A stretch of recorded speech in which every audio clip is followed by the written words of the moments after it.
Okay, welcome to Russia, turn 7. They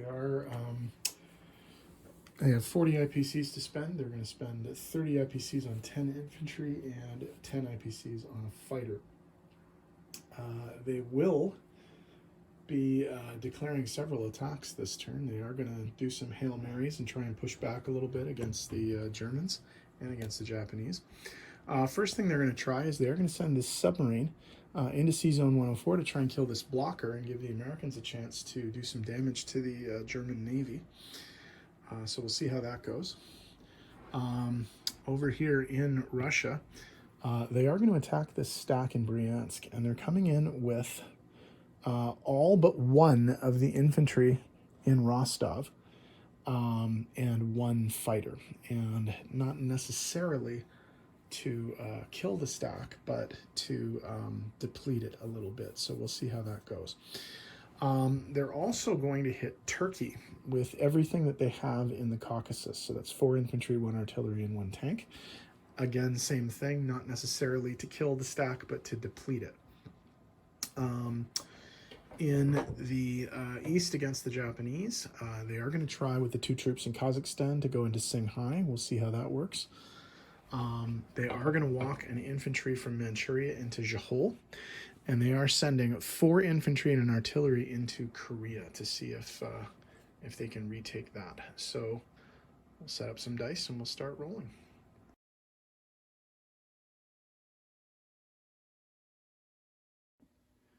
Okay, for the attack on Bryansk, the Russians are coming with 17 infantry and a fighter.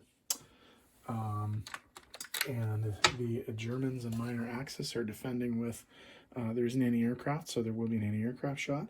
And there's 2 Romanian and 2 Romanian artillery and 5 Romanian infantry and 4 German tanks. So the anti-aircraft does get a shot at the Russian plane and misses. So we're going to get 17 ones and a 3. 3 hits. So that's going to be 1 of these and 2 of these.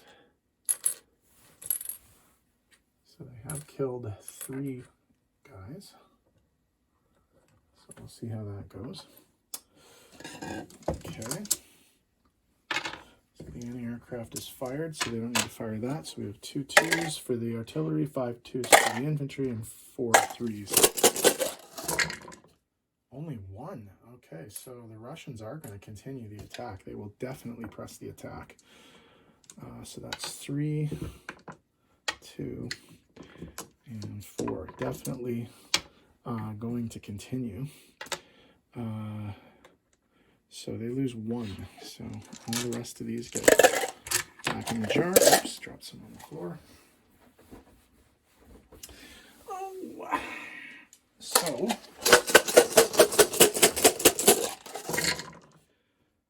3 more hits. So that is all the infantry killed. It's funny, the fighter hasn't hit once. Okay, so 2.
Okay, for the attack on Turkey, the Russians are coming in with 4 infantry, 1 artillery, and a tank.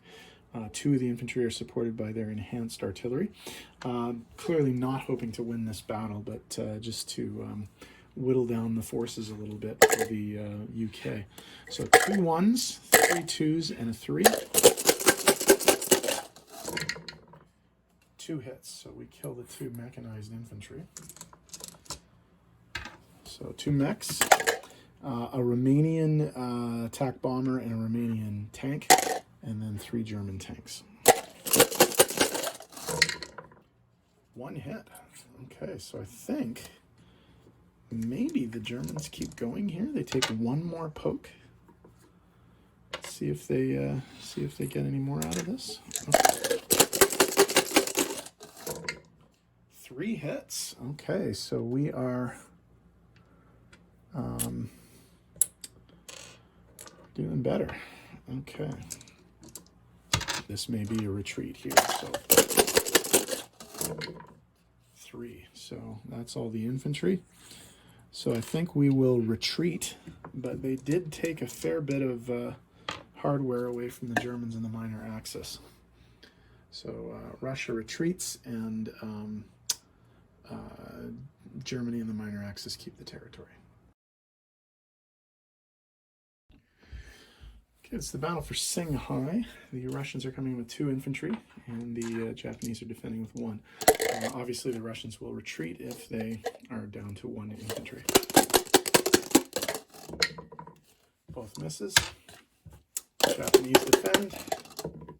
Miss. 2 hits. Japanese defend. Miss. So the Russians do liberate, oh sorry, there should be 2 here.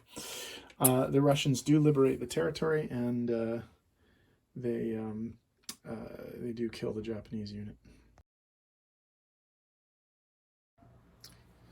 Okay, in the battle for Sea Zone 104, the Russian submarine K-23 is going up against the German cruiser Blücher. This is a first strike, so if they hit, there's no defense. And they hit, so the German cruiser is sunk, and the sea zone is cleared. And finally, we have the battle for Korea. 4 Russian infantry units, 2 of which will be supported by an enhanced artillery. So that's 2 1s, 3 2s versus 2 Japanese infantry at 2. 4 hits, so more than enough. Killed them twice. Defense, 1 hit. So the Russians lose in infantry but gain the territory and pick up Korea. Okay, non-combat for the Russians. The fighter from the Bryansk attack will land back in Russia. The anti-aircraft artillery from Rostov will move south into the Caucasus to join the 2nd anti-aircraft artillery there. There's another movement I need to add. These 2 planes in Tunguska will land in Russia. The 2 mechanized infantry in Yakut will move 1-2 to Tunguska. All of the forces in Amur will move to Saka. And that will be it for non-combat. Sorry, just one last movement. The infantry from Morocco is going to move up into Spain on the transport here. And that's it.